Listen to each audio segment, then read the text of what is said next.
যদি কোনো সিংহ বানরের মতো গাছে চড়তে চেষ্টা করে তাহলে কি হবে?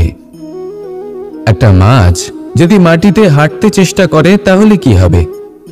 তারা বিফলই হবে। কিন্তু এরকম কেন হয়? তার কারণ হলো প্রকৃতির রচনা কিছুটা এরকম। এখানে প্রত্যেকটি ব্যক্তিকে, প্রত্যেকটি প্রাণীকে আলাদা আলাদা গুণের অধিকারী করা হয়েছে এবং সকলকে একটা সীমাও প্রদান করা হয়েছে। এবার এই যে বৃক্ষ, পশু, পাখি, এদের মধ্যে সেই ক্ষমতাই নেই যে এরা নিজেদের যাচাই করতে পারবে, নিজেদের সীমাগুলো বুঝতে পারবে, নিজেদের সদ্গুণগুলো চিনতে পারবে। এরা সেটা করতে পারবে না। কিন্তু মানুষ তো আলাদা। মানুষের কাছে সেই বিশেষ শক্তি আছে যে তারা পূর্ণরূপে নিজেদের যাচাই করতে পারবে, নিজেকে পূর্ণরূপে বুঝতে পারবে, নিজের দোষ, নিজের অপগুণ, নিজের সদ্গুণ, নিজেদের সীমাগুলো তারা বুঝতে পারবে। আর এটা অত্যন্ত গুরুত্বপূর্ণ। কথায় আছে যে যদি সাফল্য লাভ করতে হয় তাহলে নিজেকে যাচাই করে নিতে হবে। তাই নিজেকে যাচাই করুন, নিজের সাথে পরিচিত হয়ে যান এবং জীবনে কর্ম করতে থাকুন। সাফল্যের শিখরে অবশ্যই পৌঁছে যাবেন। আর ওখানে যদি যান তাহলে এই মন প্রসন্ন হয়ে অবশ্যই বলবে, রাধা রাধা। আমরা সবাই প্রকাশের অনুগামী। সূর্যের থেকে আমরা প্রকাশ লাভ করি এবং সেই প্রকাশের কারণে আমরা সবকিছু দেখতে পাই। আর হয়তো সেই জন্য আমরা সূর্যকে এত মান্য করি, তাকে সম্মান করি, তাকে পুজো করি। কিন্তু এই সংসারে শুধুমাত্র সূর্যই কি আছেন যিনি প্রকাশের উৎস? না। যখন সূর্যাস্ত হয় তখন কি হয়? তখন চন্দ্রমা প্রকাশ দিয়ে থাকেন, উনি আমাদের পথ দেখান। আর যখন চন্দ্রমা থাকেন না তখন কি হয়? তখন আমাদের গৃহ প্রকাশময় করে তোলে ছোট্ট একটা প্রদীপ। অর্থাৎ আকার বা নাম গুরুত্বপূর্ণ নয়, গুরুত্বপূর্ণ হলো গুণ। আপনিও এই গুণগুলি আপন করুন। চন্দ্রমা বা প্রদীপের মতো সূর্যের অনুপস্থিতিতেও প্রকাশের কিরণ ছড়িয়ে দিন। সৎপথে চলুন আর আমার সাথে ভালোবেসে বলুন, রাধা রাধা। এই হলো বটগাছের একটা বীজ।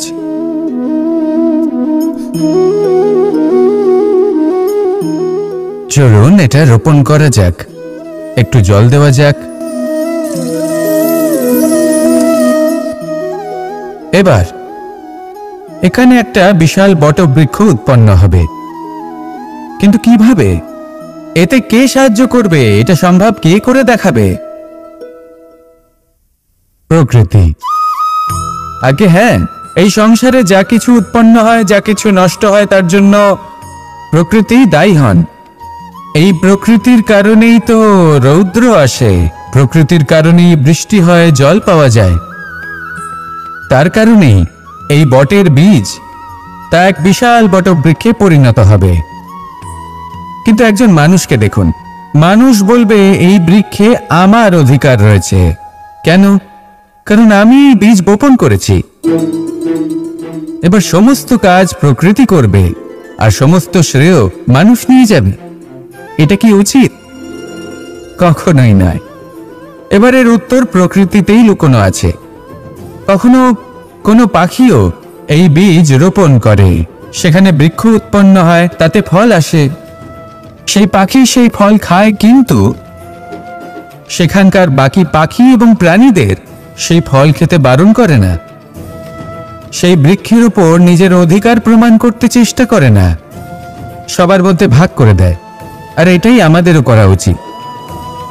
যা প্রকৃতি থেকে আসছে তা আবার প্রকৃতিতেই ফিরে যেতে দিন। এটা অত্যন্ত প্রয়োজনীয়।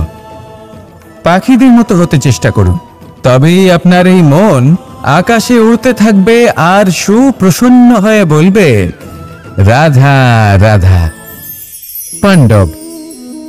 পাণ্ডবরা বন থেকে এসেছিলেন। ওনাদের কাছে না কোনো ধন ছিল, না কোনো সম্পদ, না বিদ্যা। নিজের পরিশ্রমের দ্বারা ওনারা বিদ্যা অর্জন করেছিলেন, আর তার দ্বারাই সম্পদ অর্জন করলেন আর ধন অর্জন করলেন। এই পাণ্ডব ছিলেন অত্যন্ত কুশল এবং শক্তিশালী। যুধিষ্ঠির নিজের পরিশ্রম দ্বারা এমন জ্ঞান অর্জন করেছিলেন যে এই সংসার ওনাকে ধর্মরাজ যুধিষ্ঠির অভিহিত করেছিল। দেখতে গেলে পাণ্ডবদের কাছে সবকিছুই ছিল, কিন্তু যখন বিষয় এলো আরো ধন লাভ করার, তখন যুধিষ্ঠির, যিনি পাণ্ডবদের মধ্যে জ্যেষ্ঠ, তিনি সকল পাণ্ডবদের সাথে দ্যুতক্রীড়ায় অংশগ্রহণ করে ফেললেন। এর ফলে না শুধু ধনলক্ষ্মী, ধর্মলক্ষ্মী, বিবেক লক্ষ্মী কেউ হারালেন, আর শুধু তাই নয়, নিজের গৃহলক্ষ্মী দ্রৌপদীকেও হারিয়ে ফেললেন। এর কারণ কি? ভুলে গেলেন খুব সহজ একটা কথা, এই সংসারে সম্মান এবং সাফল্য দুটোই পরিশ্রমের দ্বারা লাভ করতে হয়। কিন্তু দ্যুতক্রীড়ার এই খেলা আমাদের ভাগ্যের উপর নির্ভরশীল। এই সংসারে দুটি পথ রয়েছে, একটা পথ যেখানে কর্ম এবং পরিশ্রমের দ্বারা আপনি নিজের পথ নিজেই রচনা করতে পারবেন, আর দ্বিতীয় পথ হলো যেখানে এই ভাগ্য এক মুহূর্তে আপনাকে শিখরেও পৌঁছে দিতে পারে, আবার ধূলিসাৎ করে দিতে পারে। আপনি কোন পথ বাছবেন সেই চয়ন আপনারই। আসুন আর আমার সাথে ভালোবেসে বলুন, রাধা রাধা। কিছু মানুষ বড়ই বিচিত্র হন, এমনভাবে জীবনযাপন করেন যেন তাদের কোনোদিন মৃত্যুই হবে না। নিজেদের অহংকারের বশে একটা কথা ভুলে যান, যে যতই তারা নিঃশ্বাস নিচ্ছেন, যতই তারা জীবনযাপন করছেন, ততই তারা মৃত্যুর দিকে এগিয়ে চলেছেন। কারণ আমাদের এই জীবন তার নিঃশ্বাসের উপর নির্ভরশীল। নিঃশ্বাস চলছে মানে জীবন চলছে, নিঃশ্বাস যদি থেমে যায় তাহলে জীবনও থেমে যাবে। আমাদের জীবনের প্রদীপ যে কোনো মুহূর্তে নিভে যেতে পারে, আর কত সময় বাকি রয়েছে সেই বিষয়ে আমাদের কোনো ধারণাই নেই। তাই যে মুহূর্ত আমরা এখন যাপন করছি সেটার সদ্ব্যবহার করে নেওয়া যাক, কোনো শুভ কর্ম করে নেওয়া যাক, এমন কোনো কর্ম যার দ্বারা আমাদের ব্যক্তিত্বতে এমন এক চমক আসে যে আমাদের মৃত্যুর পরেও এই সংসার আমাদের চিরস্মরণীয় করে। কারণ একটা কথা ঠিক, মৃত্যু হলো একটা অটল সত্য, তাকে মেনে নিতেই হবে, স্মরণীয় করে রাখতেই হবে। যে সময় আছে তার সদ্ব্যবহার করুন, আর আমার সাথে ভালোবেসে বলুন, রাধা রাধা। মোহ আপনার অন্তরের আরো একটা শত্রু। এবার মানুষ প্রেম আর মোহের মধ্যে পার্থক্য বুঝতে পারে না। কিছু মানুষ ভাবে যে মোহর মধ্যে খারাপ কি আছে। যদি কোনো মানুষের তার বাবা মার প্রতি, তার সন্তানের প্রতি মোহ থাকে, তবে খারাপ কি আছে? খারাপ আছে, আর সেটা তাদের জন্য খারাপ হতে পারে যাদের প্রতি আপনার এই মোহ আছে। এবার মোহ আর প্রেমের মধ্যে পার্থক্য আপনাকে বোঝাচ্ছি। মোহ শুধুমাত্র পেতে চায়, সেখানে প্রেম শুধুমাত্র দিতে শেখায়। এই দুই পরিস্থিতিতেই আপনার হাত প্রসারিত থাকে।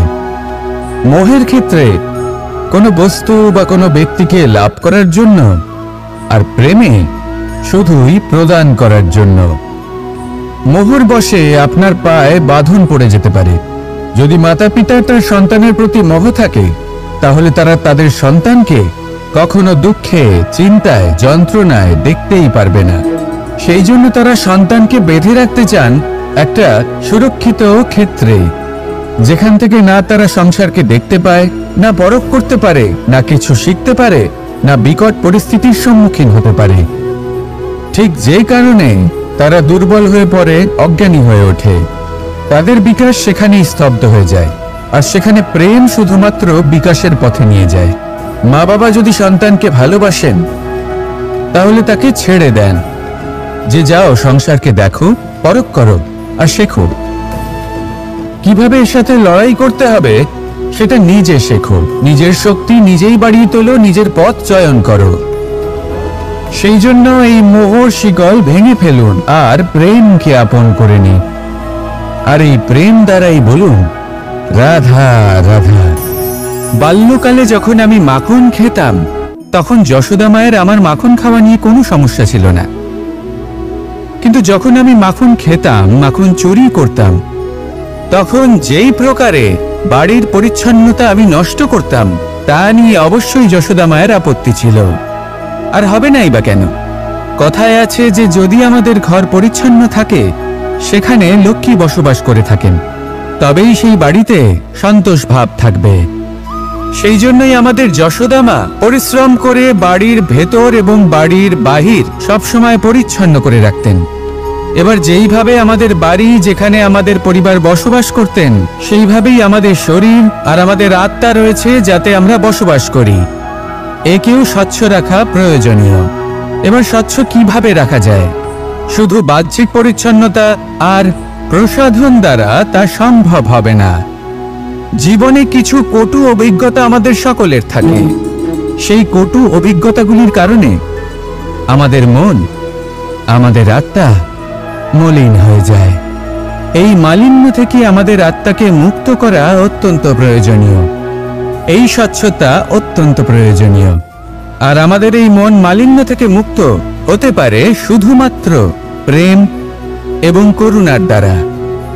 তাই সকলকে ভালোবাসতে থাকুন আর মনের মধ্যে করুণার বোধ জাগ্রত করুন।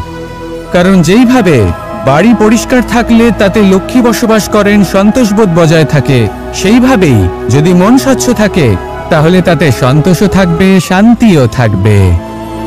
তাহলে ভালোবাসতে থাকুন, মনের মধ্যে করুণাবোধ জাগ্রত করুন আর আমার সাথে ভালোবেসে বলুন, রাধা রাধা। অনেকদিন আগে একটা ব্যক্তি ছিল, নদীর ধারে তার একটা ক্ষেত ছিল, খুব সুন্দর একটা ক্ষেত। পরিশ্রম করে সেখানে সে ফসল উৎপাদন করলো। একদিন বন্যা হলো আর সমস্ত ফসল বয়ে নিয়ে গেল। প্রতি বছর বন্যা হতো আর বারবার ওর ফসল বয়ে নিয়ে যেত। সে ব্যক্তি খুব দুঃখী হয়ে পড়ল। সে ভাবলো, কেন বারবার আমার সাথে এরকম হয়? তখন একজন ওকে বোঝালো যে প্রতি বছর যখন এই বন্যা আসে তখন সে তোমার ক্ষেত উর্বর মৃত্তিকা দ্বারা পুষ্ট করে তোলে। তখন সে